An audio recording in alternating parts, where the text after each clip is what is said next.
읽었더니 본문 아주 익숙한 본문입니다. 어떤 내용이 담겨져 있는지 이 본문을 통해서 함께 살펴보려고 합니다. 이 본문을 읽기 전에 사실은 그 앞쪽에 있는 내용 좀 파악이 되어 있으면 상당한 도움이 되는데요. 자, 블레셋 진영에서 법궤가 넘어올 때 어떻게 넘어왔는가 하면 수레에 싣고 왔습니다. 우리 좀 나타나죠. 수레에 싣고 왔고요. 이 올때에 그러니까 뭐라고 해야 됩니까? 젖먹이는 소를 떼어놓고 온 것 아닙니까? 떼어놓고 왔으니까 상식적으로 생각을 해봤을 때 있을 수 없는 일이 일어난 것이죠. 그 젖먹이를 떼어놓고 수레에 싣고 왔는데 좌우로 치우치지도 않는 그런 모습이 그 앞쪽에 기록이 되어서 있고, 오늘 이 본문에는 다윗이 다윗성으로 이 법궤를 가져오려고 하는 겁니다. 사실은 이 법궤를 가져온다는 생각만 한 것도 어마어마한 겁니다. 사울은 방치시켜놨거든요. 70년 동안. 그런데 다윗은 마음이 부어져서 눈에 보이는 왕은 다윗이지만 실제 통치하시는 분은 하나님이다. 이런 생각을 가지고 그 법궤를 다윗성으로 가지고 오려고 하는 것입니다. 생각은 참 좋습니다. 그죠? 선한 의도고 중심도 바르고 너무 좋다. 이것 아니겠습니까? 그런 가운데 속에서 우리가 읽었지 않습니까? 6절과 7절을 보면 우사는 레위인이 아닙니다. 우사는 레위인이 아니고요. 우사와 아효가 등장하는데 사실은 이 우사와 아효가 출세길이 열린 겁니다. 그죠? 3만 명이나 모여있고 출세길이 열려서 지금 다윗의 명을 받아서 한마디로 이거 마무리 잘하면 그냥 막 앞으로 보장이 되어 있는 그 일들입니다. 그런데 우사가 죽고 맙니다. 그죠? 궁금한 것입니다. 왜 수레가 튀었을까? 아니, 메고 오지 않았어요.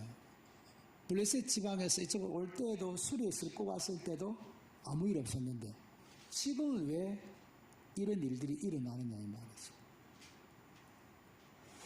그럼 무슨 이야기입니까? 하나님께서 주관하신다는 거예요. 그렇게 안 보이는데 하나님이 주관하신다는 거예요. 같은 수레에 싣고 왔는데 어떻게 다른 결과물들이 나옵니까? 우리는 인지하지 못하지만 하나님께서는 우리의 삶들 깊숙이 관여하시면서 하나님께서 유적절하게 인도하신다. 이거를 읽어내는 건 아주 중요하다라는 것 아닙니까? 아니, 소들이 뛰는 일이 없었으면 우사가 손을 대었겠습니까? 소들이 뛰었으니까 우사가 또 그것을 보호한다는 의미로 했지, 소들이 안 뛰었으면 우사가 손을 대었겠습니까? 그러니까 우사가 손을 대서 죽었다 이렇게 이 본문을 해석하면 저는 부족하다고 생각을 합니다.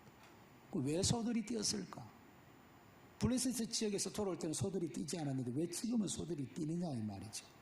이유가 있겠죠. 그건 하나님께서 지금 그렇게 하시는 일들인 거예요. 소들이 뛰어서 우사가 죽습니다. 그죠? 여기 또 뭐 여러 가지 견해들이 있습니다. 그죠? 여러 가지 견해들이 있는데 중요한 것은 이 일들이 일어났을 때 다윗의 반응이라 이런 것입니다. 다윗의 반응은 무엇입니까? 이 법궤를 다윗성으로 가져오기를 싫어했다는 겁니다. 다윗이 싫어할 정도면 그 주변에 있는 사람들 어떻게 생각하겠습니까? 마찬가지겠죠. 다윗이 법궤를 가져가기 싫은데 그러면 거기에 모여있던 현장에서 우사가 죽는 그림을 다 보았는데 좋습니다. 내가 이거 우리 집에 보관하겠습니다. 이럴 성도가 있겠습니까? 아무도 없습니다. 다윗도 싫어하는데 그럼 거기에 모여있는 사람들은 다 싫어하는 것입니다. 그런데 오벳 에돔의 집으로 간다. 이것이죠. 자, 여기서 밑에 제가 역대상 15장 13절을 넣어드렸습니다. 우리가 규례대로 그에게 구하지 아니하였습니다. 정말로 다윗이 몰랐을까요? 이거 수레에 싣고 가면 안 된다는 걸 몰랐을까요? 알았습니다. 알았어요. 지금 사무엘의 6장 21절과 22절을 보시면요. 내가 여호와 앞에서 뛰놀리라. 내가 이보다 더 낮아져서 스스로 천하게 볼지. 이 두 번째 메어올 때거든요. 그러니까 첫 번째 메어올 때랑 두 번째 메어올 때 이 다윗의 마음이 180도 다릅니다. 첫 번째는요. 겸손이 있기는 있는데 진솔한 겸손이 아닙니다. 두 번째는요. 완전한 겸손입니다. 그러니까 처음에 메고 올 때는 우리 식으로 젊은이들이 이야기하는 식으로 이야기하면 뽀대나게 해가 온 거예요. 어깨에 메고 오는 것보다는 수리에 싣고 오는 것이 훨씬 더 있어 보이거든. 또 3만 명이나 모였죠. 교만이 좀 깔려져 있는 거예요. 교만이 다윗의 마음에 깔려져 있는 겁니다. 겸비함이 없는 거예요. 근데 두 번째는 숨을 추잖아요. 첫 번째 모습과 아주 다른 모습이죠. 자, 시편 30편 6절과 7절을 보시면 여호와여 주의 은혜로 나를 산같이 굳게 세우셨다는 목동이었습니다. 하나님의 은혜를 안 베푸셨다고 하면 왕이 될 수 있습니까? 하나님의 은혜를 베푸셨습니다. 그래서 이 왕이 되었어요. 하나님께서 산같이 굳게 세워주신 거예요. 그런데 주의 얼굴을 가리심에 그가 근심하였나요? 누구 이야기입니까? 다윗의 이야기입니다. 내가 바로 섰을 때, 내가 건강할 때, 내가 잘 나갈 때 나 자신을 돌아보아야 되는 것입니다. 이거 다윗이 지금 이 겸비함이 없었다라는 말 아닙니까? 인본주의적인 방법, 세상 사람들이 하는 방법, 우상을 선비들이 하는 사람들의 방법을 보고 저거 있어 보인다. 한마디로 풀어드리면 그렇다 이 말입니다. 새 수레에 새 것에 수레에 끌고 가는 것이 이방인들이 하는 그 모습들이 왜 이방인들이 그렇게 해서 가지고 올 때 아무 일이 없었거든요. 그럼 또 나에게도 아무 일이 없을 거다라고 생각하는 거죠. 근데 이방인하고 다윗이 같을 수가 있습니까? 예수 그리스도의 피로 구속함을 입은 백성이랑 불신자가 같을 수 있습니까? 그렇지 않습니다. 여기에 사무엘상 6장 7절을 보시면요. 새 수레를 하나 만들고 멍에를 메어보지 아니한 젖나는 소 2마리를 끌어다가 이 이방인의 방법이잖아요. 하나님을 섬기면서 하나님이 기뻐하시는 방법이 아닌 다른 방법, 세상의 방법, 세상의 계획을 따라가고 있다. 누가요? 다윗이 알았다고요? 몰랐다고요? 다 알았습니다. 다 알지만 하나님의 방법을 선택하지 않은 다윗. 6장 8절 볼까요? 여호와께서 우사를 치시며 하나님이 우사를 치며 아이고 큰일 났다. 내가 잘못했습니다. 이래야 되는 것 아닙니까? 다윗이라고 하면. 그럼 다윗이 보십시오. 다윗이 분하여 하나님 나를 몰라주십니까? 내 마음을 모르십니까? 하나님 어떻게 된 겁니까? 내가 이렇게 군중도 회집을 하고 내가 이렇게 찬양대도 모으고 열과 성을 다해서 하나님 앞에 이렇게 나아가는데 하나님이 왜 이랬습니까? 이렇게 따지는 거예요 지금. 방법이 틀리면 열과 성을 다해서 나가더라도 아무 소용이 없다. 이 이야기하고 있는 거다. 방법이 틀렸다. 아무리 열심히 하더라도 하나님이 기뻐하시는 방법이 아닌 것을 가지고 열심히 한 분들 아무 소용없다. 그래서 다윗이 어떻게 한다고요? 분이 여기는 거죠. 물론 이 불이 여긴다는 것이 하나님을 향하여 불이 여겼다. 이것보다는 저 개인적인 생각으로 뭐 그렇게 주석을 써난 책들도 많이 있습니다. 근데 저는 내가 이것밖에 안 돼?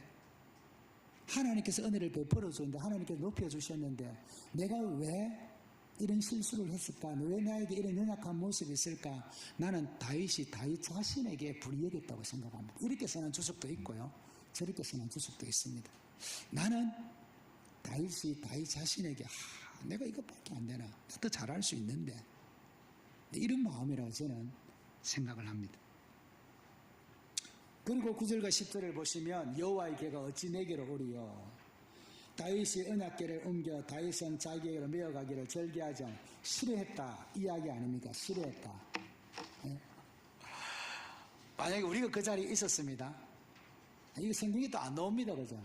다윗이 이 언약궤를 오벳에돔의 집으로 가지고 가시오 이렇게 말을 했는지 제가 가지고 가겠습니다 이렇게 했는지 성경이 안 나옵니다. 어쨌든 다윗은 싫어했는데 그 자리에 이 오벳에돔 이렇게 등장하는 것 아니겠습니까? 이겁니다. 예수님이 십자가를 지고 가시잖아요. 가다가 누구를 만납니까? 구레네 시몬을 만나죠. 그 꼴인 거지. 그 꼴인 거. 그런데 그거를 희생을 해서 감당을 하니까 구레네 시몬 가족 전체가 구원을 받지요. 오벳에돔 몇 달이 됐다고요? 석 달. 하여튼 석 달 되었는데 많은 사람들이 다 알아볼 정도로 축복을 받는다? 그럼 도대체 무슨 축복이겠습니까? 이게?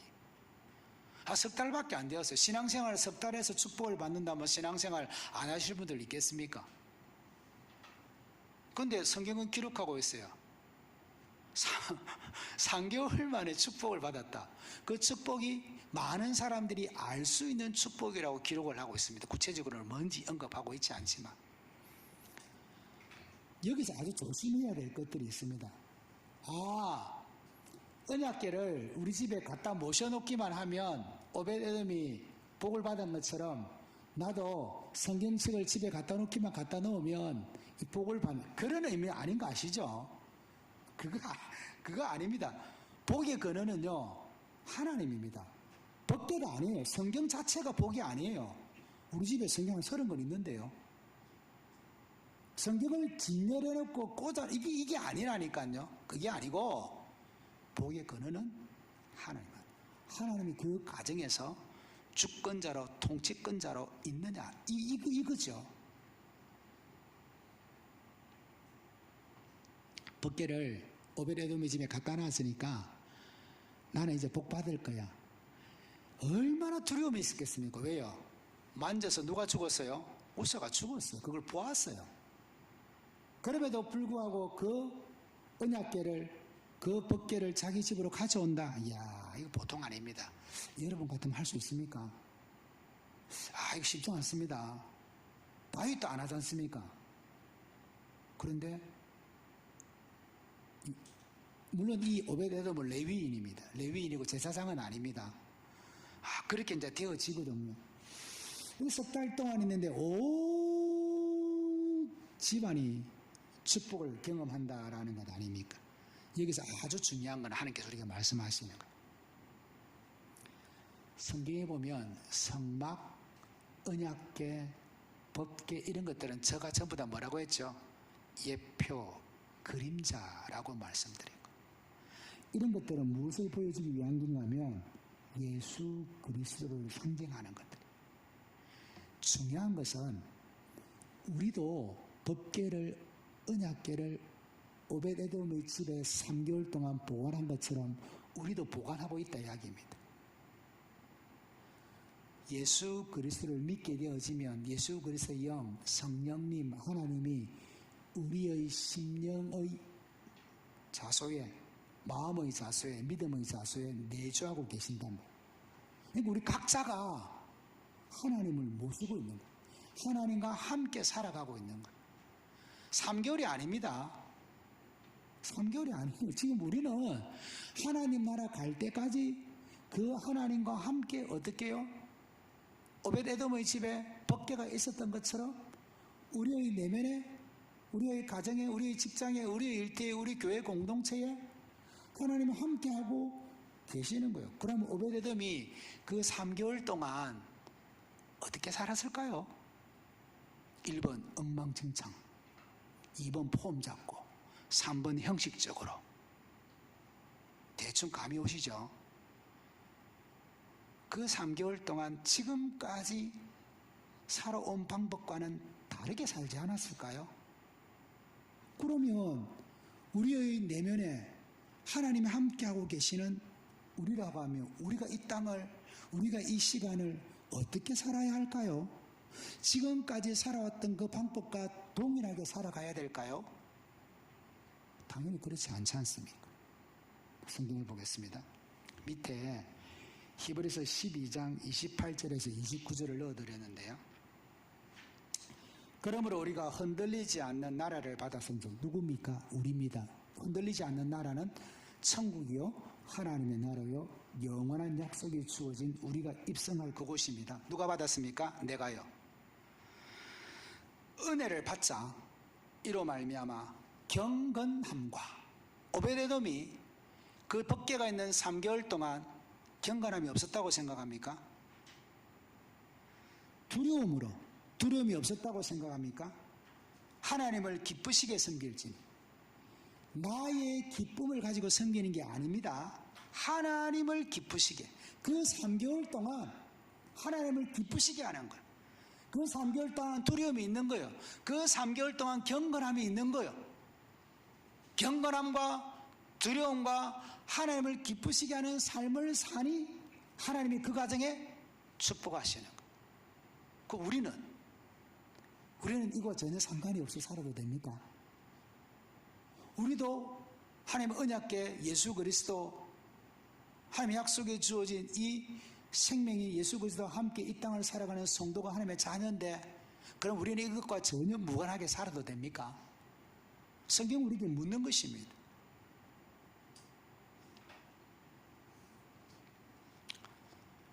우리는요, 성도라고 합니다. 하나님의 자리로 모실 수 있어요. 지금 다윗이 다윗성으로 언약궤를 메워오는 그림이잖아요. 왜 메워오려고 했습니까? 하나님의 자리가 거기이기 때문에. 다윗이 생각을 해보았을 때 지금 하나님의 자리는 눈에 보이는 내가 왕이 아니라 하나님의 통치, 다스리신 이 나라는, 이 민족은 하나님이 다스리신다라는 그 생각으로 모셔오는 것 아닙니까? 그러면 내가 인생의 주인이 아니라 하나님의 주인이지 않습니까? 하나님의 자리에 하나님을 넣어드려야 되는 거죠.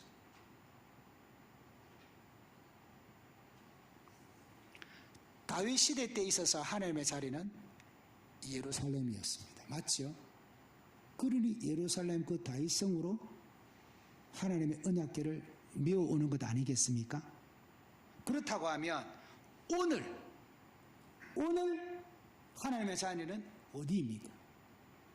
지금 하나님의 자리는 어디입니까? 내 마음입니다.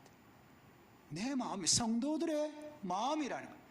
성도들의 마음이 성전이요, 이 성도들의 마음이 하나님으로 가득 차고, 하나님의 계획으로 가득 차고, 하나님의 은혜로 가득 차고, 하늘의 것들로 가득 차 있어야 되는데, 그렇지 않다고 하면 하나님의 자리에 하나님을 넣어드리지 못한다. 이것이 첫 번째 대지에 담겨져 있는 뜻입니다. 두 번째,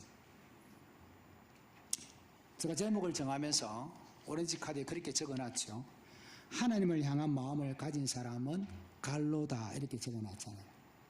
그죠? 그러니까 하나님을 향한 마음을 가진 사람은 첫 번째가 뭐라고요? 하나님의 말씀에 순종하려고 노력한다라는 거예요. 하나님의 자리에 하나님을 넣어드리려고 하는 것. 두 번째가 하나님을 향한 마음을 가진 사람은 하나님께서 우리 각 사람에게 은혜를 베풀어 주신다라는 거예요. 자, 첫 번째 대지는요, 다윗성으로 언약궤를 가져오는 겁니다. 두 번째 대지는요, 뭔가 하면 다윗이 어떤 생각을 하는가 하면 하나님의 성전을 지어드리려고 하는 거야. 야, 너무 멋져요. 너무 멋져요. 다윗이 자기는 궁궐에 있는데 하나님의 지성소는 천막에 있거든요.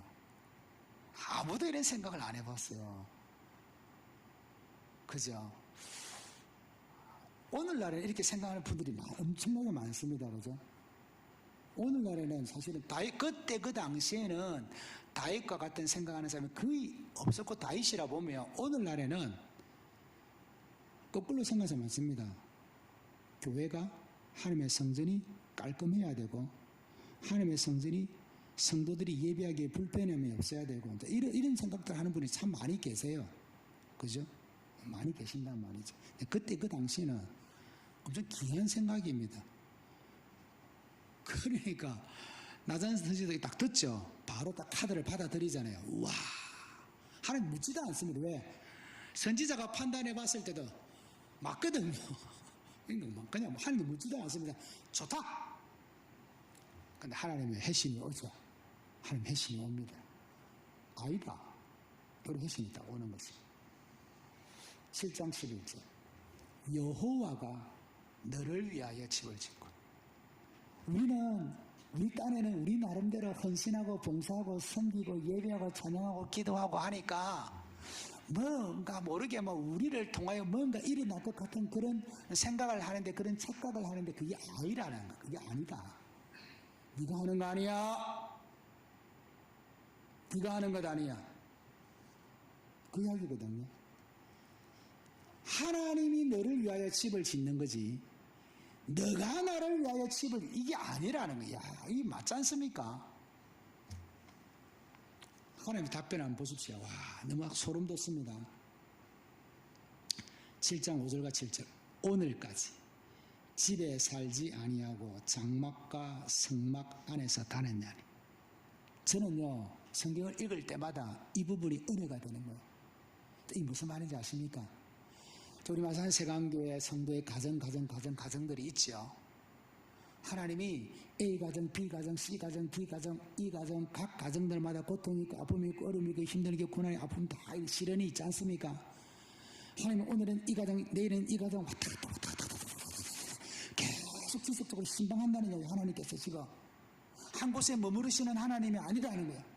장막과 장막 사이를 거니시면서 다니시면서 고통과 아픔과 어려움과 힘듦들을 하나님께서 터치하시고 만드시고 해결하시고 고치시고 역사하시는 그 하나님을 기록하고 있는 거 얼마나 은혜가 됩니까? 다윗이 생각한 것처럼 딱 성전을 지어서 하나님을 딱 그 안에 가다 놓으려고 하는 생각 잘못되었더라. 하나님 그런 하나님이 아닙니다. 하나님은 창조주 하나님이지 않습니까? 우리가 뭔가를 건물을 아름답게 지어서 하나님을 그런 게 아니지 않습니까? 그 이야기에 지금 하나님께서 하시는 말씀이, 나 그런 하나님 아닌데, 너가 생각하는 그런 하나님 아닌데. 저는 이 부분을 읽을 때마다 야전 사령관이라고 봤어야 합니다. 하나님은 낮이나 밤이나 시시때때로 우리의 필요를 공급하시기 위해서, 멋지지 않습니까? 집이 필요 없죠. 우리 하나님 집이 필요 없죠. 너희가 어찌하여 나를 위하여 백향목 집을 건축하지 아니한, 내가 이 건축하라고 너희한테 말한 적이 있어? 없잖아. 너희가 가나안 땅에 정착한 이후 지금 500년이 지난 시점이 되었지만, 그럼에도 불구하고 내가 가정들마다 신방하고 필요한 것 공급하고 역사하고 다스리고 했었어 이렇게 나오는데, 뭐 네가 집을 짓는다고 안 지어도 돼. 내가 내 인생 책임져 줄게. 요 이야기거든. 이 이야기를 예수님께서 하신 이야기로 바꾸면 이야기입니다. 요한복음 5장 17절 내 아버지께서 이제까지 일하시니 나도 일한다. 예수님도 그렇게 말씀합니다. 예수님은 주일날에도 병자를 환자를 불쌍히 여기셔가지고 고쳐주시고 만져주시고 나음을 이렇게 하셨단 말이죠. 예수님은 지속적으로 일하신다고 말씀하시잖아요. 우리 하나님도 야전 사령관이 되셔서 장막과 장막 사이를 거니시면서 각 사람을 거니시면서 각 사람의 필요와 아픔과 고통과 어려움을 해결해 주시는 하나님, 우리 성자 예수님도 뿐만 아니라 동일하게 각 사람에게 은혜를 베풀어 주시는 그 불쌍히 여기시는 그 하나님, 그 하나님을 예레미야 33장 2절에서 만나는 것입니다. 이를 행하시는 여호와 그것을 만들며 성취하시는 하나님. 모든 것을 공급하시고 해결하시고 역사하시고 다스리시는 그 하나님. 이 하나님 집이 필요합니까? 하나님께서 거하시기를 원하시는 것은 목재로 만들고 다이아몬드로 만들고 콘크리트로 만든 그 건물이 아닙니다. 하나님은 구속함을 입은 그 백성들 각 사람에게 가기를 원하시는 거예요. 한번 보십시오. 법궤가 수레 위에 있잖아요. 하나님은 구속함을 입은 예수 그리스도의 보혈로 깨끗함을 입은 그 인생이 어깨에 메고 가는 것을 원하시는 거예요. 구속함을 입은 우리 예수님은 이 땅에서 동물들을 위해서 십자가에서 죽어주신 것이 아닙니다. 인생을 위하여 십자가에 그 인생을 위하여 죽어주신 그 인생이 법궤를 메고 가기를 원하시는 것이 하나님의 방법인데 지금 뭐가 메고 간다는 이야기입니까? 동물들이. 말이 아닌 거죠. 잘 심도 있게 생각해 보아야 합니다.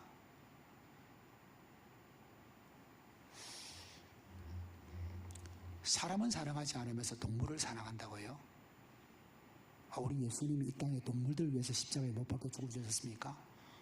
아내는 남편은 가족은 사랑하지 않으면서 아내는 남편은 가족과는 같이 자지 않으면서 동물하고 뱀하고도 같이 자더라고요. 뱀하고. 와, 깜짝 놀랐습니다. 그러니까 이게 지금 완전 세상이 인본주의로 흘러가가지고 지금 완전히 막 이상하게 흘러가고 있는 거예요. 근데 그거를 막 참 정말 안타깝습니다. 정말 안타깝습니다. 지금 이 본문에도 등장하지요. 소가 아니다. 내가 소를 위해서 죽어줬냐? 이 묻는 거 아닙니까?